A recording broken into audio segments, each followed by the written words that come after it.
বর্তমানে আমরা যে লীলাটি আস্বাদন করব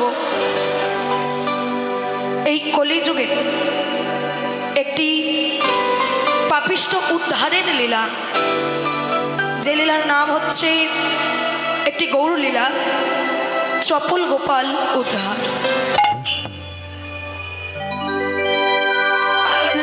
আজ আমরা সেই চপল গোপাল উদ্ধার আস্বাদন করব। কিন্তু লীলা আস্বাদনের পূর্বে মনে রাখতে হবে, লীলা পরিবেশনার্থে ভুল ত্রুটি হবে, ভুল ত্রুটি হওয়াটাই স্বাভাবিক।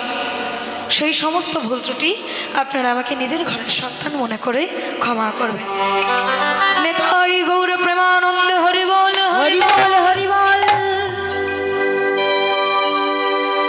আজকে গৌর সুন্দর সারাদিন সেবা সঙ্গনে কীর্তন করছেন। এমন সময় কীর্তন করতে করতে সন্ধ্যা হয়ে এসেছে। আজকে সন্ধ্যাবেলায় গৌর হরি আমার তিনি কীর্তন করছেন, তিনি কীর্তন গাইছেন। আজকে গৌর হরি যে কীর্তন গাইছেন